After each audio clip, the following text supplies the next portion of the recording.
Wayanad DCC treasurer NM വിജയന്റെയും മകൻ ജിജീഷിന്റെയും ആത്മഹത്യയിൽ IC Balakrishnan MLAയുടെ പങ്ക് അന്വേഷിക്കണമെന്നാവശ്യപ്പെട്ട് നടത്തുന്ന BJPയുടെ MLA ഓഫീസ് മാർച്ച് ആരംഭിച്ചിരിക്കുകയാണ്. വിവരങ്ങളുമായി അർജുൻ PS ചേരുകയാണ്. അർജുൻ, വയനാട് DCC ട്രഷററായിരുന്ന വിജയന്റെ ആത്മഹത്യയുമായി ബന്ധപ്പെട്ട് പുതിയ സമരമുഖം തുറക്കുകയാണ് BJP. മാർച്ച് IC ബാലകൃഷ്ണന്റെ രാജി ആവശ്യപ്പെട്ടുകൊണ്ട് MLAയുടെ ഓഫീസിലേക്ക് മാർച്ച് ആരംഭിച്ചിരിക്കുന്നു എന്ന വിവരവും പുറത്തുവരുന്നുണ്ട്. വിവരങ്ങൾ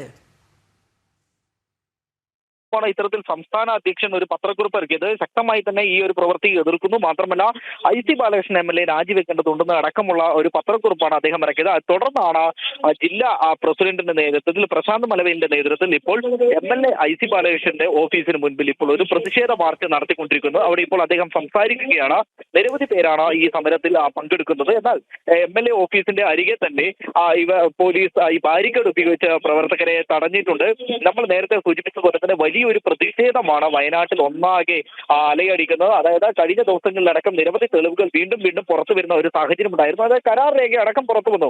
MLAക്ക് അടക്കം ഈ ഒരു മരണവുമായി ബന്ധപ്പെട്ട ഇത്തരത്തിലുള്ള ഒരു സാമ്പത്തിക ഇടപാടാണോ ഈ മരണത്തിലേക്ക് നയിച്ചത് എന്നുള്ളതാണ് ഏറ്റവും പ്രധാനപ്പെട്ട ഒരു സംശയം. അതുതന്നെയാണ് പ്രധാന ആരോപണവുമായി വരുന്നത്. ആരോപണത്തിന് ആധാരമായ കരാറിൽ പറയുന്നത് 30 ലക്ഷം രൂപ ഉദ്യോഗാർത്ഥിയുടെ പിതാവിൽ നിന്നും IC ബാലകൃഷ്ണനും അതുപോലെ തന്നെ ഈ മരണപ്പെട്ട NM വിജയനും വാങ്ങിച്ചു എന്നുള്ള ഒരു കരാറാണ്, അവിടെ ഒപ്പിട്ട കരാറാണ് നമുക്ക് കാണുവാൻ സാധിച്ചത്. അതിൽ കൃത്യമായി തന്നെ പറയുന്നുണ്ട് 3 ബാങ്കുകളുണ്ട്. അതിൽ ഏതെങ്കിലും ഒന്നിൽ ഈ ഉദ്യോഗാർത്ഥിയെ കയറ്റി കൊടുക്കാമെന്നുള്ള ഒരു ഉറപ്പിന്മേലാണ് ആ കരാർ ഉള്ളത്. അത്തരത്തിൽ ആ കരാർ വരികയും പിന്നീട് ഇത്തരത്തിൽ നിരവധി പേരുടെ നിന്ന് പണം വാങ്ങുകയും തുടർന്ന് ഒരു പ്രശ്നം വന്നപ്പോൾ ഇതെല്ലാം NM വിജയന്റെ തോളിലേക്ക് എടുത്ത ഒരു സാഹചര്യമാണ് ഉണ്ടായത് എന്നുള്ളതാണ് ഈ പ്രധാനമായിട്ടുള്ള ഒരു ആരോപണം. അതാണ് നമുക്ക് മനസ്സിലാക്കാൻ സാധിക്കുന്നത്. അതിനെതിരെയാണ് ഇപ്പോൾ വലിയ രീതിയിലുള്ള ഒരു പ്രതിഷേധം ഉയരുന്നത്. MLA ആയിരിക്കെ, അല്ലെങ്കിൽ അന്ന് DCC പ്രസിഡന്റ് ആയിരുന്നു IC ബാലകൃഷ്ണൻ എന്ന് പറയുന്നത്. അതുകൊണ്ട് തന്നെ അദ്ദേഹത്തിന് ധാർമ്മികമായ ഉത്തരവാദിത്തമുണ്ട്. അതുകൊണ്ട് തന്നെ ഇതിന് കൃത്യമായ മറുപടി പറയേണ്ടതുണ്ട്.